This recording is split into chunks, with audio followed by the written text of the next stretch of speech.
Als je een bloeddonatie nodig hebt, dan ga je ervan uit dat er eentje voor je klaar ligt. Maar dan moeten er wel genoeg bloeddonoren zijn. Zoals bijvoorbeeld Henk Eurlings en Yvonne van Vierze, die al jaren naar de bloedbank gaan. Ik denk dat dat een jaar of 20 is inmiddels. Ik durf het niet te zeggen. Door COVID ben ik een beetje de jaren kwijt. Maar ik denk een jaar of 6.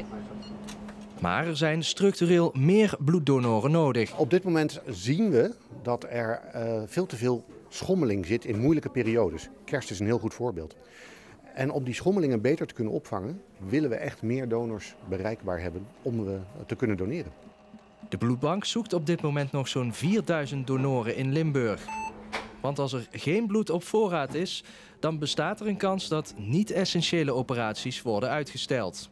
Die nieuwe bloeddonors zijn wel echt nodig. Want we zien elk jaar in heel Nederland ongeveer 10% van donors weer verdwijnen. En sterker nog, omdat er ook de vraag naar bloedplasma stijgt, moeten we heel hard werven om nieuwe donors binnen te krijgen. Waarom doet u het? Waarom bent u bloeddonor?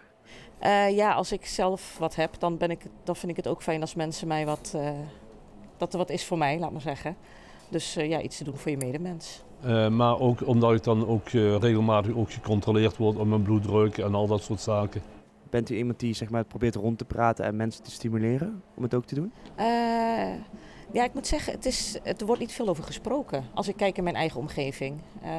Ik hoor wel dat als ik mensen zeggen van God, wat ga je doen? Ik ga bloed doneren. Oh ja. Dus het leeft nog niet echt, vind ik. Kijk, Sanquin Bloedbank heeft als taak voldoende bloedproducten voor de patiënten. Dus als wij zien dat de opkomst daalt, gaan wij alvast aan de slag om ervoor te zorgen dat de bodem niet in zicht komt. En dat is de reden dat we eigenlijk al vroeg aan de bel trekken.